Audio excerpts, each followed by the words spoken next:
Udah. Ya. Sudah, Prof. Oke, baik. Nah, Bapak, Ibu, dan saudara sekalian, selamat pagi semuanya. Salam sejahtera. Assalamualaikum warahmatullahi wabarakatuh.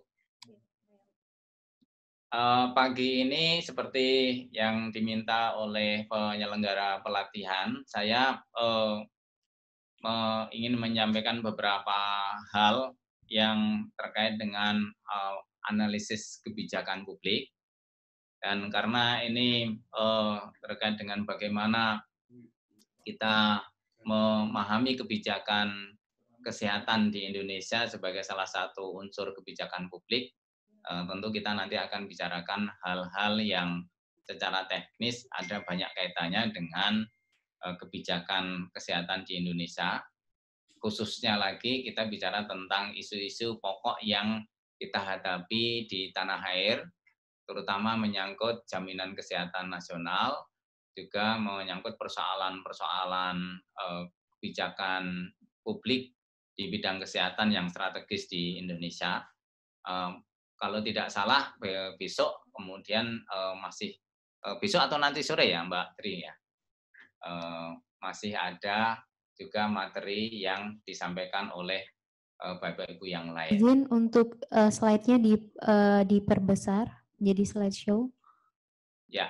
Oh ya, terima kasih. Sudah kelihatan, Mbak Tri? Sudah, Prof. Baik. Nah, sebentar ini saya menggunakan laptop dan mudah-mudahan audio-nya cukup baik karena saya tidak menggunakan mic khusus. Tapi ini saya perlu colokkan dulu ke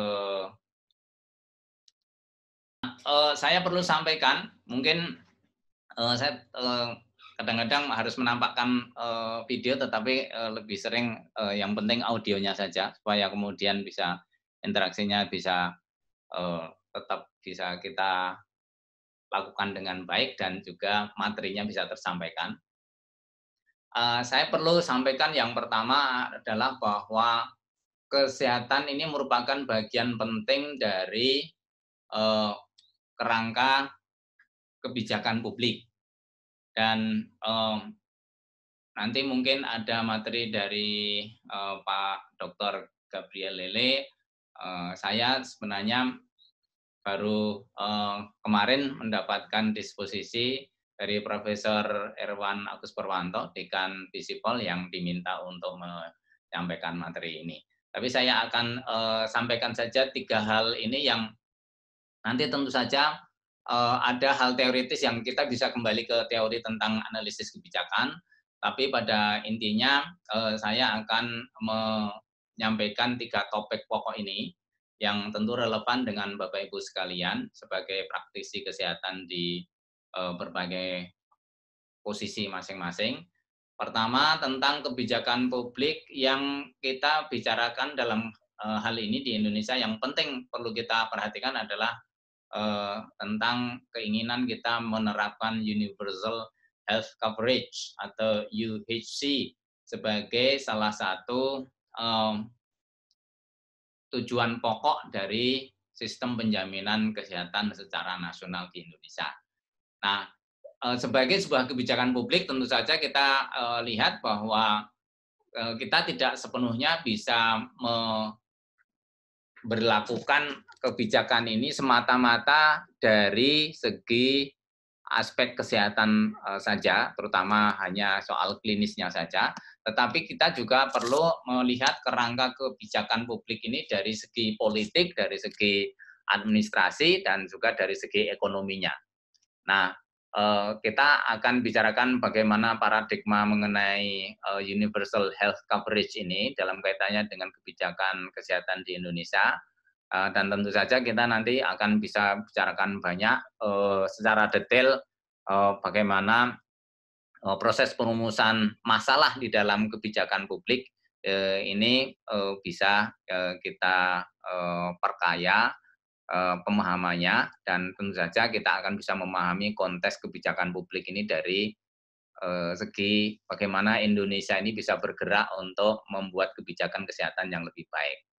Nah, lalu kita bicara tentang bagaimana Indonesia ini dalam posisi sebagai negara yang menerapkan universal health coverage ini, kita perlu belajar dari bagaimana praktek perumusan kebijakan kesehatan secara internasional, karena ini juga penting bukan hanya bagi kita untuk 10 tahun, 20 tahun ke depan, tetapi juga tentu saja penting bagi kita untuk menanggulangi banyak hal yang menjadi kasus emergensi. Tidak terkecuali sekarang ini kita sedang menghadapi pandemi COVID-19 yang tampaknya ini ada pengaruhnya terhadap bagaimana sistem kesehatan nasional itu kita berlakukan.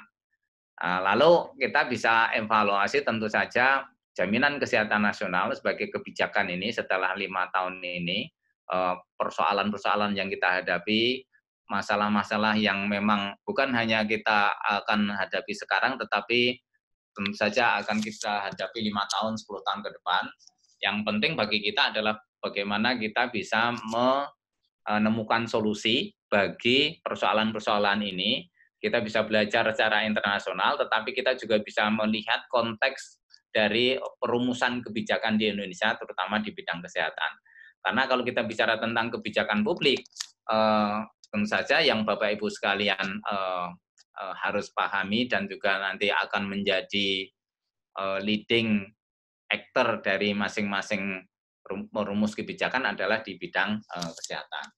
Nah, saya akan mulai kenyataan bahwa di banyak negara, tidak terkecuali di Indonesia, itu kesehatan adalah bagian dari kebijakan sosial, ya, social policy. Kita punya tiga paling tidak yang mendasar dari segi pemenuhan kebutuhan dasar di semua negara. Yang pertama adalah kesehatan, yang kedua adalah pendidikan, yang ketiga adalah jaminan sosial. Tetapi ketiga-tiganya itu kita akan lihat pasti saling terkait, dan pemerintah yang baik adalah pemerintah yang tentu saja paling tidak menjamin kebutuhan pokok ini.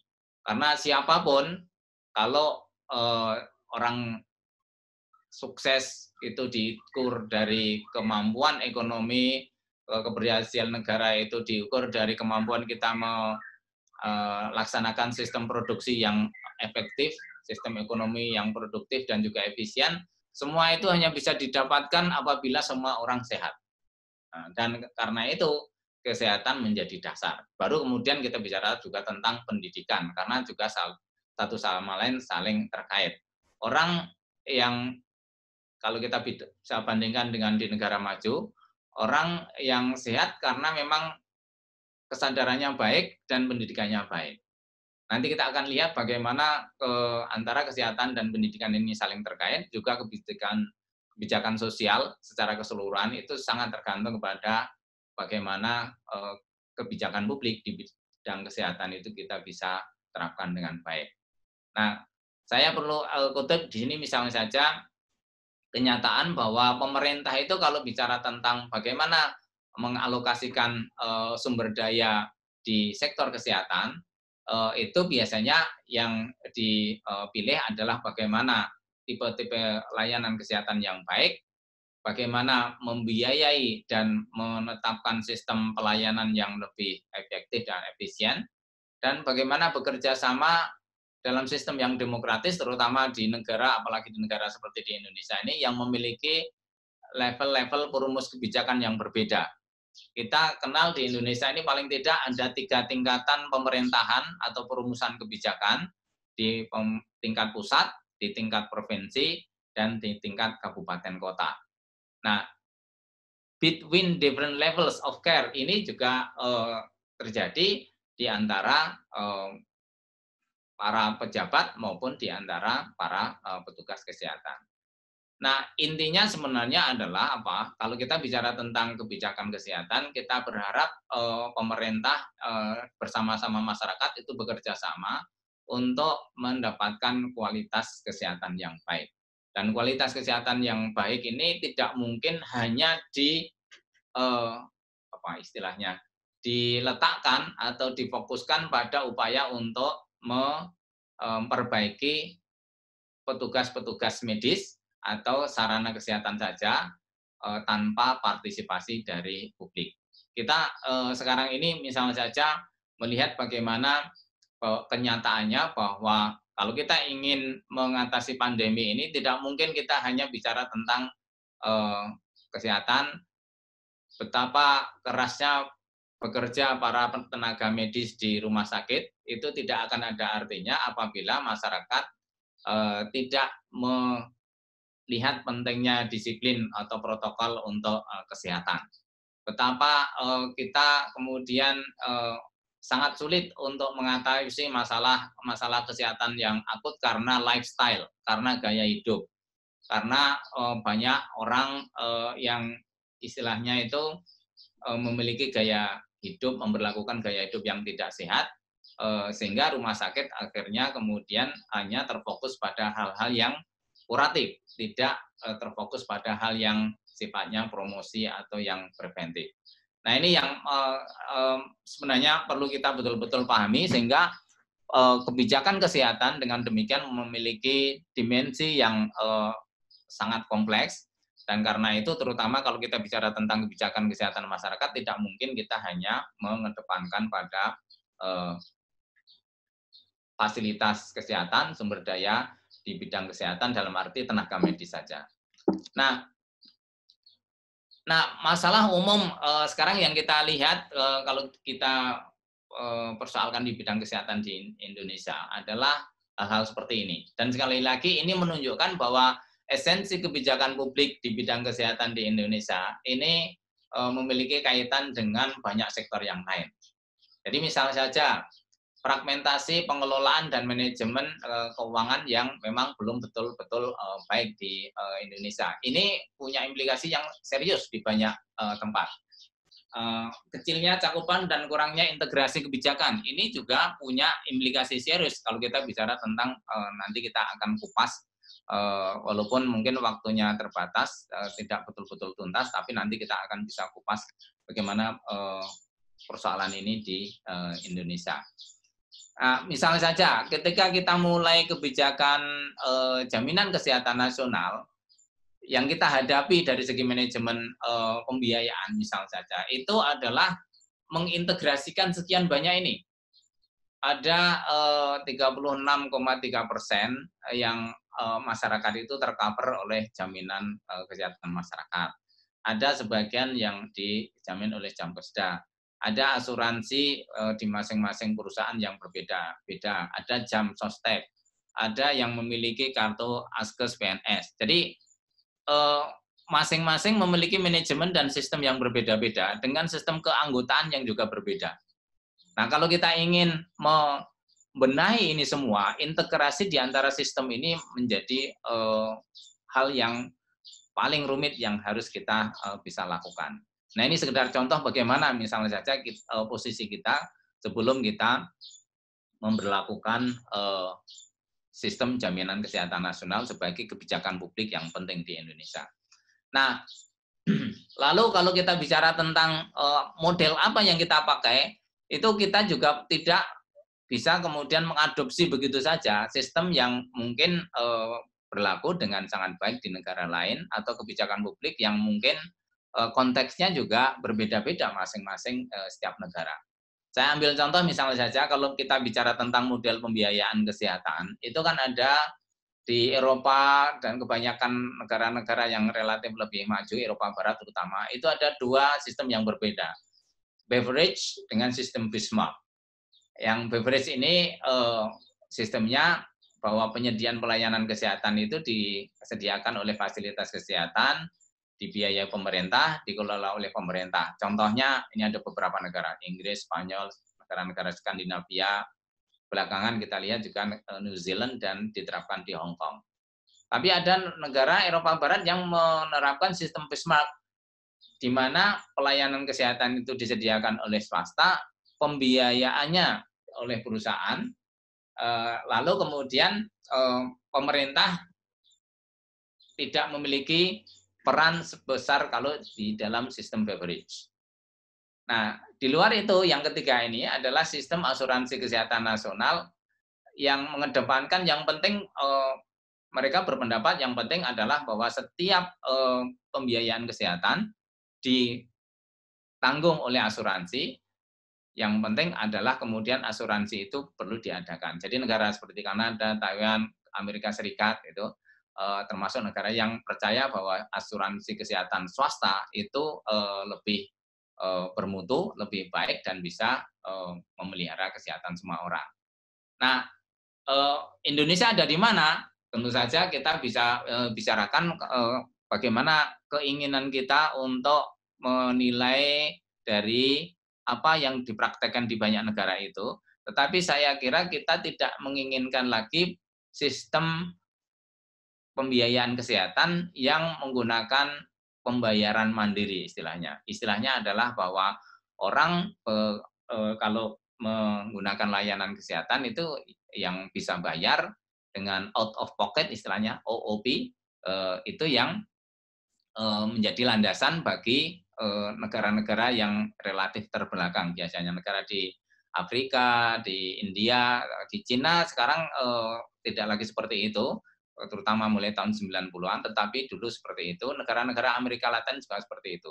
Tetapi yang saya ingin sampaikan adalah bahwa sistem pembayaran mandiri atau out of pocket ini sebenarnya adalah sistem yang kita tidak sama-sama inginkan karena seperti kita ketahui ini akan membuat kualitas kesehatan masyarakat itu tetap akan buruk atau terjadi ketimpangan di dalam hal kualitas kesehatan dari setiap keluarga di Indonesia. Mengapa?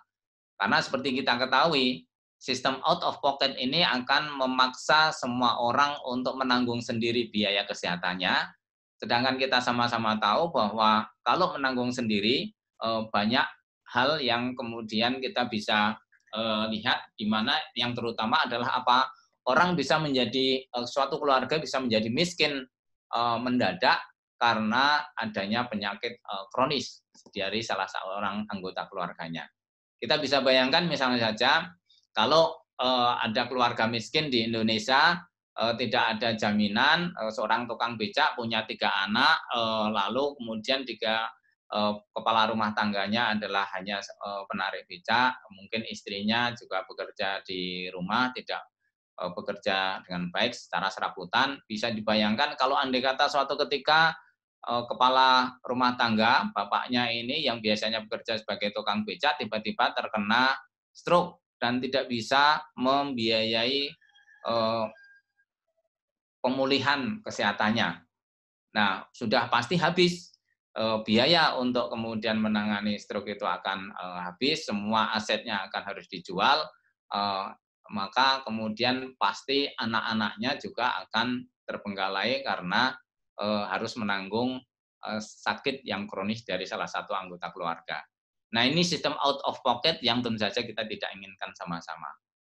Cita-cita dari Universal Health Coverage itu sebenarnya adalah mengeluarkan Indonesia, seluruh warga negara Indonesia dari kelemahan di dalam sistem out of pocket ini, di mana kita menggunakan sistem Universal Health Coverage, apa istilahnya penjaminan kesehatan secara semesta. Di Indonesia kita sebut sebagai JKN, Jaminan Kesehatan Nasional. Nah, tetapi bukan berarti bahwa menggunakan sistem asuransi kesehatan itu juga selalu berhasil.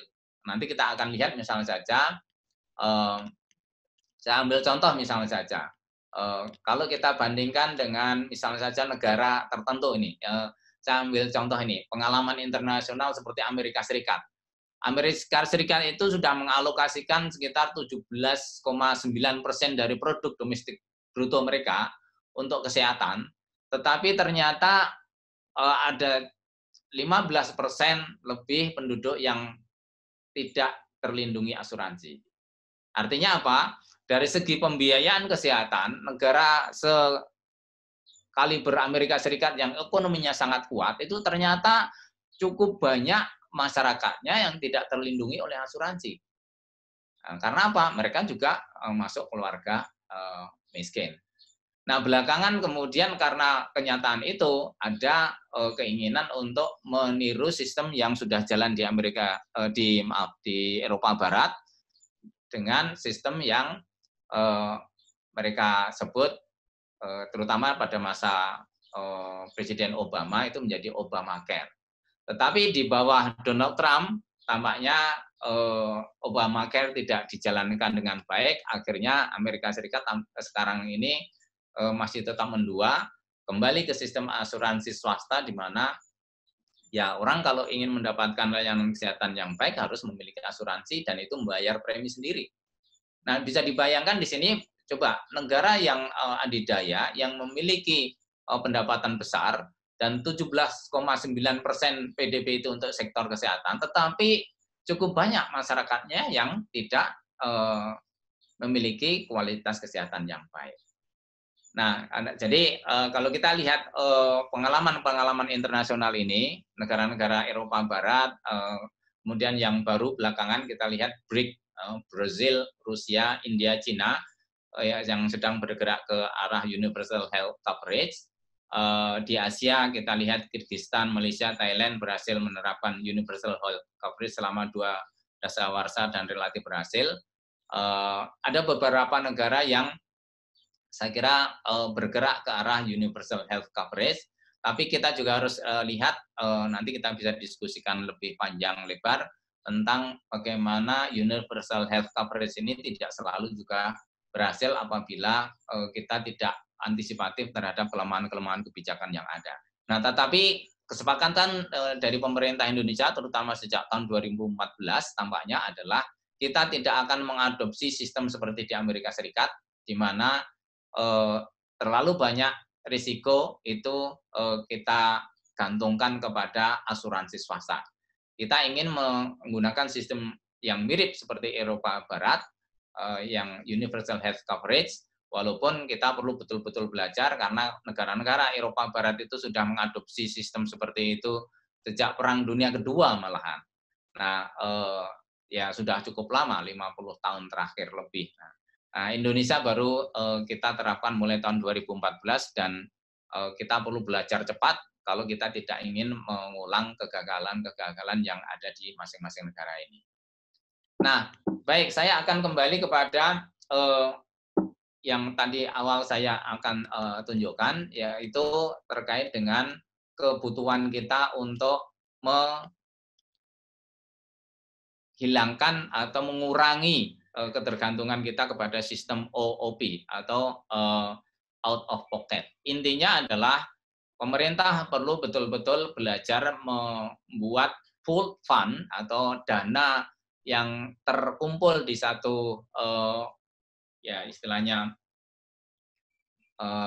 rekening nasional dengan isinya itu adalah pajak, ada isinya adalah mandatory insurance premium, jadi premi asuransi kesehatan yang diwajibkan oleh setiap perusahaan, dan ada juga premi yang dibayar secara voluntary, secara sukarela.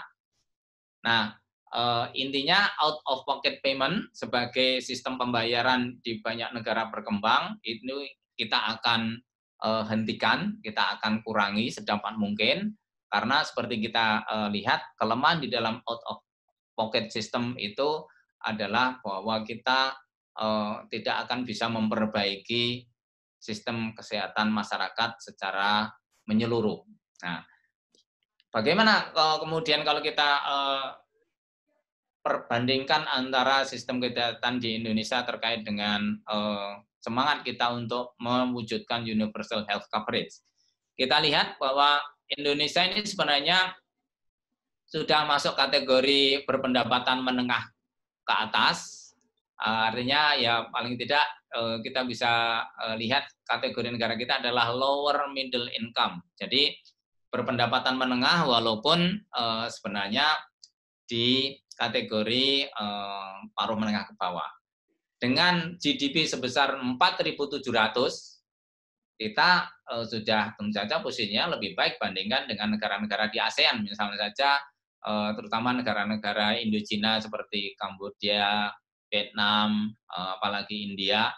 Dengan 4.700 GDP per kapita, sebenarnya kita dalam posisi yang baik. Tapi kalau kita perhatikan bagan ini misalnya, Bapak Ibu sekalian bisa lihat bahwa ternyata sekali lagi, kalau kita lihat tadi contoh Amerika Serikat yang sudah mengalokasikan lebih dari 17% pembiayaan untuk kesehatan, kita masih 3,0%. Artinya kesimpulan bisa dilihat dari sini Bapak Ibu sekalian bahwa komitmen pemerintah di sektor kesehatan ini sangat penting dan sangat menentukan. Ada negara yang komitmen dana dari PDB itu cukup besar tetapi ternyata gagal, tapi juga ada yang sebenarnya PDB kita besar tapi ternyata dari segi komitmen kesehatan relatif kecil. Bapak Ibu bisa lihat bandingan misalnya Indonesia itu 4.700 US dollar per kapita GDP kita, bandingkan dengan Kamboja yang hanya 1.006 US dollar, tetapi Kamboja itu komitmen untuk biaya di bidang kesehatan itu 5,4% dari PDB. Kita relatif paling rendah di sini jika dibandingkan negara-negara di sekeliling kita. Nah, lalu kalau kita bicara tentang bagaimana tingkat proporsi tenaga medis, kita juga masih terbelakang di sini, hanya 2,9 per 10.000 dokter. Per 10.000 penduduk ya, jumlah dokter kita. Ini hanya sedikit lebih baik jika dibandingkan Kamboja, tetapi bandingkan dengan Vietnam kita masih kalah. Ya. Nah, tetapi kita memiliki lebih banyak jumlah bidan dan juga tenaga keperawatan. Jadi kita kalau lihat dari segi density-nya itu 20,4 per 10.000, sudah lumayan, sedikit di bawah Malaysia yang 27,3 dari segi jumlah bidan dan perawat, tetapi dari segi jumlah dokter saya kira kita perlu lebih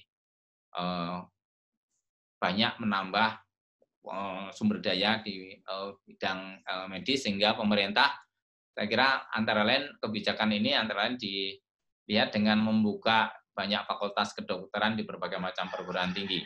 Cuma saya juga mendapatkan informasi dari beberapa pakar di bidang medis yang mengatakan bahwa tidak semua fakultas kedokteran di perguruan tinggi di Indonesia ini memiliki kualifikasi yang baik, sehingga ini yang juga perlu betul-betul kita perhatikan.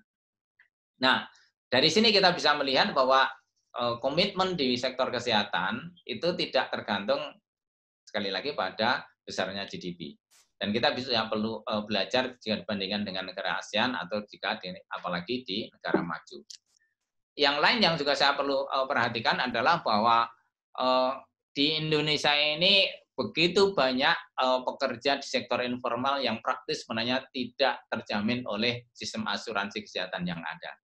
Kalau di sektor formal saya kira sudah cukup banyak, tetapi kalau bandingkan dengan di negara lain, PR kita sebenarnya adalah menjamin para pekerja yang bekerja di sektor informal, para apa istilahnya pekerja seperti tadi saya sebutkan pekerja yang membuka warung sederhana, kemudian pekerja-pekerja di pabrik tetapi tanpa ikatan kontrak kerja, lalu tadi saya ambil contoh menarik becak, pemulung dan sebagainya, mereka bekerja itu hampir tanpa perlindungan kesehatan, kecuali yang betul-betul seperti kita lihat mendaftar di sistem JKN.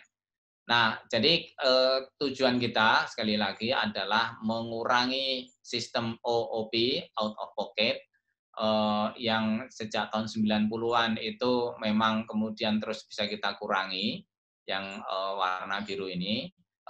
Untuk pertama kalinya kita melihat bahwa yang tercover oleh asuransi dengan sistem JKN itu mulai tahun 2014 kita tingkatkan terus, yang tercover asuransi ini kita harapkan nanti 100%.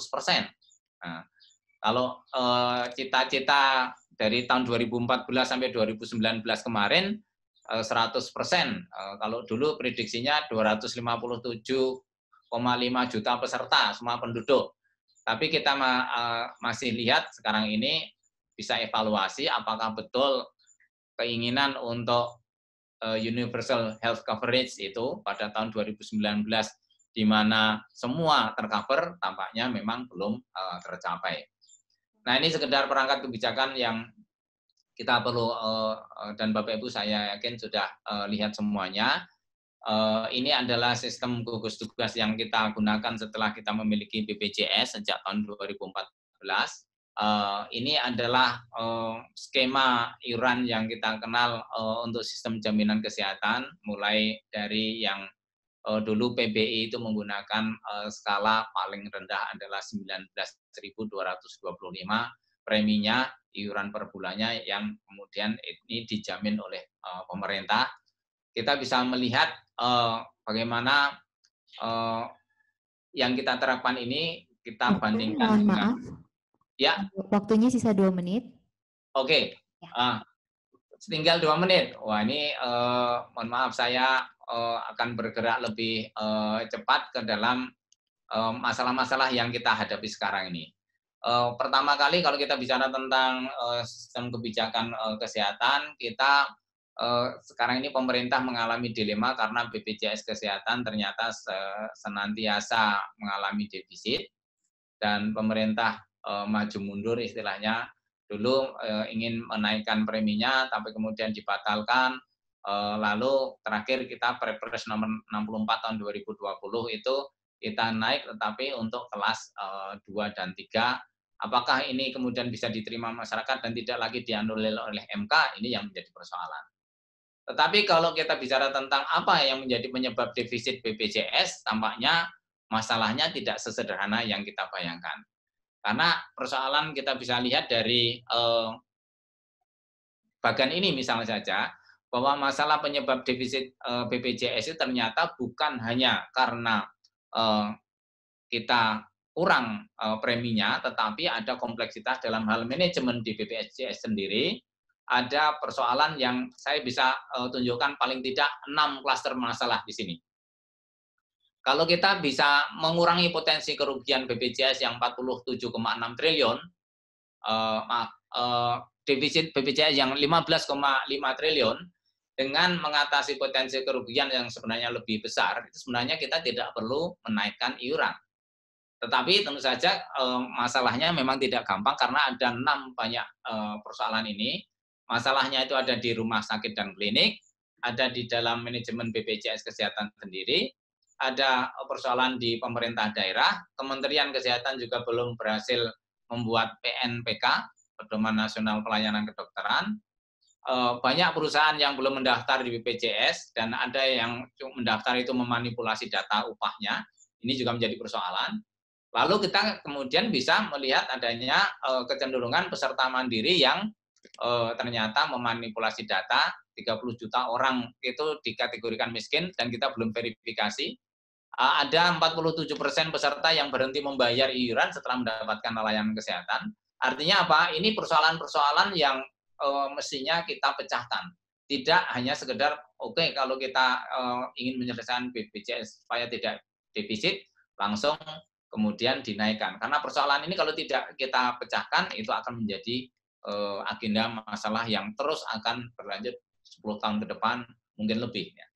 Nah, tetapi saya kira kita sejak tahun 2014, kesimpulannya sudah bisa kita ambil bahwa Indonesia sudah tepat ada di jalur kebijakan menuju universal health coverage, ada skema asuransi wajib, cakupan warga miskin juga sudah mulai kita perbaiki, tetapi banyak tantangan. Dan tantangannya tadi, misalnya saja, bagaimana mengatasi defisit BPJS yang ternyata kompleks. Kita juga masih melihat komitmen anggaran pemerintah yang memang masih kecil, fragmentasi kebijakan masih terjadi. Kalau kita bicara tentang tingkat implementasi, apalagi banyak persoalan yang kita hadapi, kita belum berhasil sepenuhnya mengatasi adverse selection. Ya, artinya apa? Orang itu sebenarnya mengambil manfaat berlebih dari jaminan kesehatan yang sebenarnya tidak sesuai dengan kebutuhannya. Perbedaan antara aktuarial dan klaim, saya kira Bapak Ibu sekalian sudah paham bagaimana ini prakteknya di lapangan. Lalu jalur rujukan itu yang juga ya kita sudah perbaiki, tetapi tidak sepenuhnya kemudian di daerah itu berhasil dengan rapi. Nah, karena itu kita perlu komitmen kerjasama antar pemangku kepentingan untuk memastikan jaminan kesehatan nasional itu jalan dengan baik.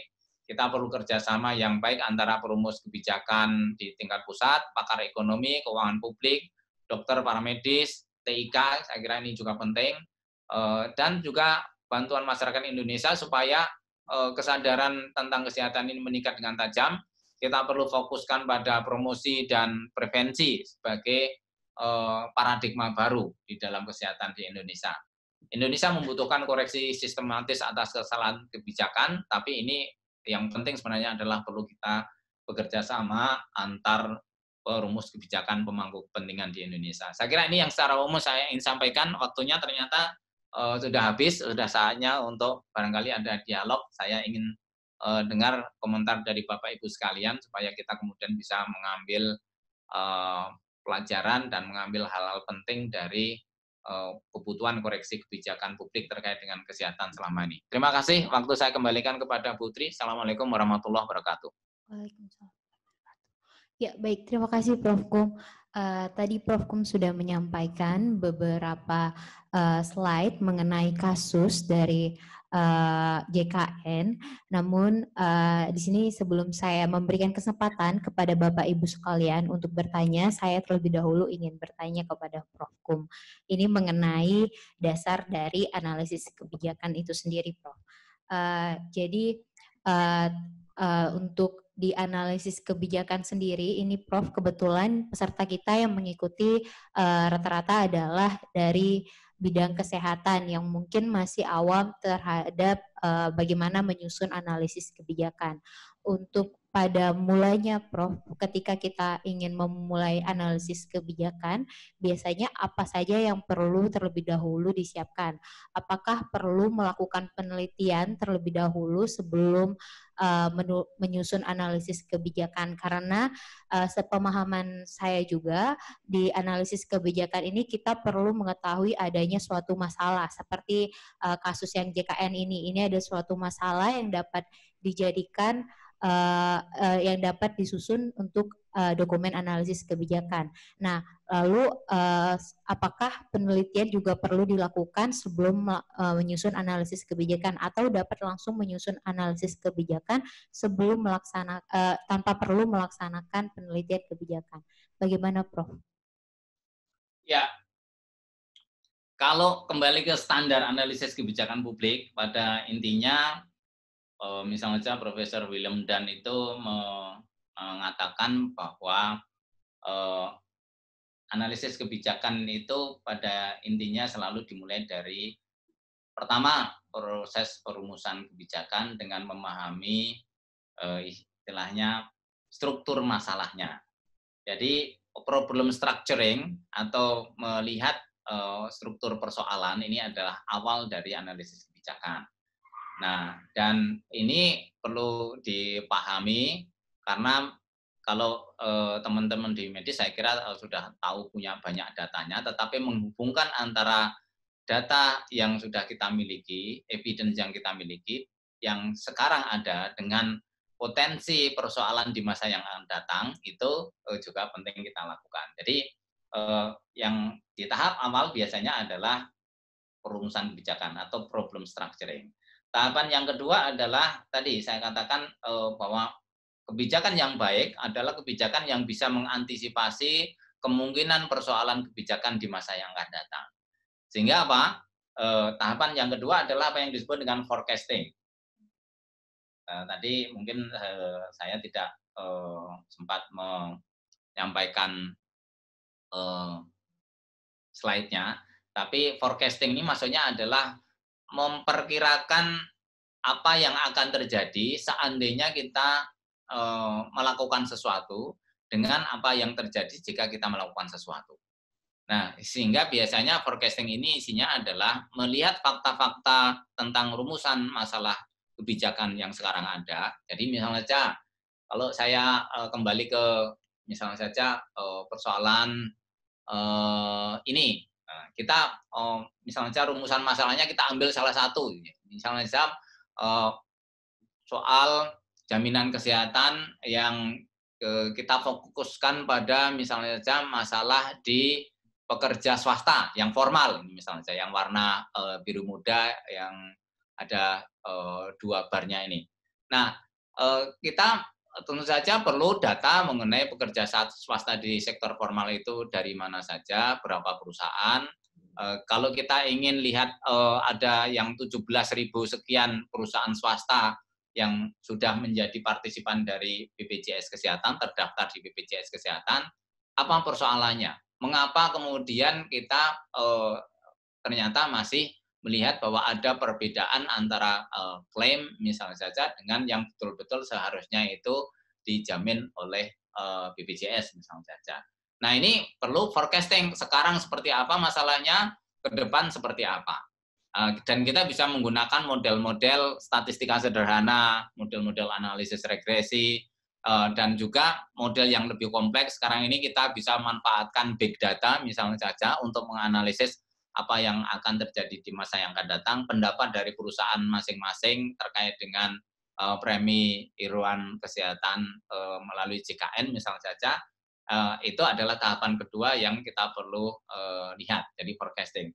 Yang ketiga, analisis kebijakan itu adalah dengan menilai, maaf.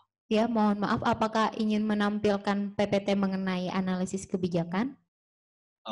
Kalau ada sebelumnya, saya persilahkan Mbak Tri. Kalau enggak, maksud saya kalau Prof. Oh ya, waduh, ini ya, saya perlu cari ini tempatnya. Tapi kira-kira itu. Jadi tahapannya adalah 1, perumusan masalah, problem structuring, 2, forecasting, yang ketiga adalah recommendation. Jadi ini adalah proses di mana kita menilai alternatif-alternatif kebijakan, dan yang keempat adalah apa yang disebut dengan monitoring, pemantauan itu adalah evaluasi ketika program sedang berjalan. Yang kelima adalah apa yang disebut dengan evaluation. Jadi dari evaluation kemudian kita kembali ke perumusan kebijakan. Jadi siklus analisis kebijakan yang standar itu sebenarnya adalah seperti itu.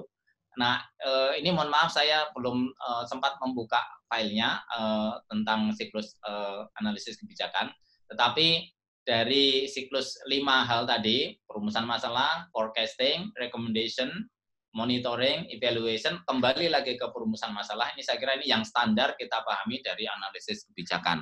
Tetapi masing-masing tentu saja kita perlu cermati, terutama dengan evidence yang nyata-nyata bisa kita lihat di lapangan. Begitu Mbak Tri.